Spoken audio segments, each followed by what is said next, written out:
Hi, this is section 6.6, discounts and markups. And to be honest, this is one of my favorite sections because it is something that you will use weekly and for the rest of your life.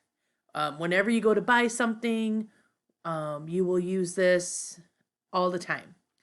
So discounts is what you save when you go to the store to buy something. So it's a decrease in the price. So if there's a sale or you have a coupon or even if the store is just running their weekly specials, there's usually a discount on certain items. And then the opposite of that kind of is markups. So this is what you increase the price in. Like for example, any store you go to, like a Walmart or a Target or a Dick's Sporting Goods or a Dollar General or a Dollar Tree or GameStop. Okay, any store that's selling something, the way that they make money is they buy the items and then they mark up the price for you. And when you come and buy it, then they make the difference between what they paid for it and what they sell it to you for. So that's called a markup. But really, when we figure out a markup, you're going to use that same process to find the tip. If you go to a restaurant and you want to tip somebody, sales tax, you would find it the exact same way. So markups, in this case, do count for stores marking up items, but you can also use the same process for tips and tax. Okay, so let's get started.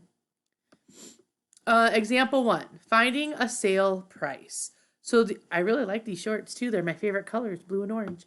The original price of the shorts is $35. What is the sale price? And if you look at the tag on the shorts, it's 25% off. So I'm going to show you two different ways that you can find the same answer. We can go back to our equation, percent equation. Remember, A is your part, P is your percent, and you have to write that, I suggest, with the decimal, and then W is the whole. So your percent off is 25%, so we're going to write that as 0.25, and your original price is going to go into the whole section, which is 35. So then you just take 35 times 0.25, and that gives you $8.75. But that is not the price of the shorts. That's the discount. That's how much you're saving. So then you have to take that amount and subtract it from the original price. So then you take your $35, subtract your discount of $8.75, and you get a price of $26.25. Okay, so that's method 1. So you're going to find the discount and then subtract it from the price. The other way to think about it is that the price of the shorts, the $35, that's 100% of the price, right? That's 100%. Well, if you're getting 25% off that you don't have to pay, then that means you have to pay 75% of the shorts, okay? So you can take the 100% minus the 25% discount, which means you pay 75%. So you could take your 0.75 for 75% and multiply it by your 35. And that will tell you the price that you're paying. So you still get $26.25. So to me, I don't care which way you figure it out. I would just like you to know one way to do it. So you might want to try both ways and just see which way makes more sense for you. If you want to try it on your own right now, stop the video and I'm going to show you both methods. Okay. All right. So those of you that want to work this out together, on your own, number 1, the original price of a skateboard is $50. The sale price includes a 20% discount. What is the sale price? So we have our A is our sale price. Our percent is 20%. So I'm going to write that as 0.20 times the original price of $50.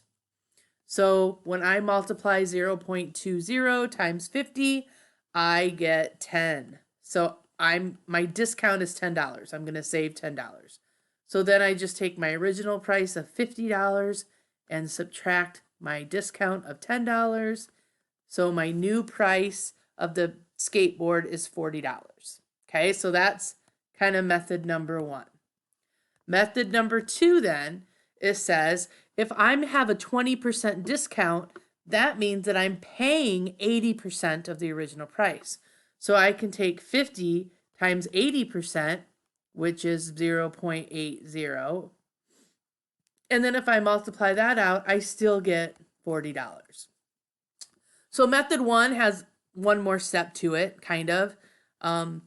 Method 2, if you can subtract 100 minus something, then you really can do that mentally. So you only really have one step. So again, I don't care which way you do it. It doesn't matter to me. I just hope that you can find one way that makes sense to you. Okay, next, we're going to find the original price. So the original price, what is the original price of the shoes? So if you look at the tag on the shoes, you see that they're 40% off. And now after the 40% discount, they are $33. Okay. So what you need to know for the original price is what percent did you pay? So if you got 40% off, you paid 60%. And then you can go ahead and plug it into your percent equation. So we know that the sale price is 33. And I'm going to write it out even though it's there for you. We know that we paid 60% of the price. And we want to know what the original price was. Okay, so remember then I'm going to divide both sides by 0.60. And when I do that, then $55 is what I get for my whole price. So $55 was the original price. So it's kind of almost like working backwards a little bit. But I think having that percent equation is very helpful. Okay. Now, example 3, we're going to do the markup. The first 2 was kind of dealing with the discount part of it. 3 is the markup. And really, it's the same thing, except instead of subtracting your discount, you're going to add your markup. So, again, there's 2 methods. The store pays $70 for a bicycle. The percent of markup is 20%. What is the selling price? So the store buys it for $70. They're going to mark it up 20%. So they want to know how much they should sell it to their customers for. So again, the first thing you can do, method 1, you can find out what 20% of 70 is and figure out how much money that is. So we want to know what's the part going to be if I take 20% times 70. And when you do that, you get 14. So they're marking up the bike $14. So we're going to take the price that it costs them, $70, and add the markup of 14. So at the store, then it's going to be selling for $84. Okay, that's the first method. The second method is you could think about when they're selling the bike, they're going to sell it obviously for what they paid for it, so $70, plus they're going to add another 20%. So 100% of the bike is $70, and then they're going to add 20%. So they're actually going to sell it 120% of what they paid for it. So then you could just take $70 times 120%, which is 1.2 as a decimal, and then you also get $84. And on your own, I'll do it both ways. I'll solve it both ways so that you can see both methods there. Okay. So again, on your own, if you want to stop the video and try those on your own, you can. If you want to work together on them, we'll do them right now. Number 2, the discount on a DVD is 50%. It is on sale for $10. What is the original price of the DVD? So many of us could probably just do this in our head. However, it's good to kind of be able to know the process. So we know that $10 is the sale price. We know that 50% or 0.50 is how much our discount is. So if we paid 50%, then, or if we got a 50% discount, we know that we also paid 50%. So it's going to be the same either way. And we want to know if we multiply that by our whole. So we're going to go ahead and divide both sides by 0.5 or 0.50. And we get $20, which kind of makes sense because if something's 50% off and it's $10, then it must be $20 because 50% of half of 20 is 10. Okay, number 3. The store pays $75 for an aquarium. The markup is 20%. What is the selling price? So the first thing we can do is we can find out what 20% is of 75. So we can take A equals 0.20 times 75.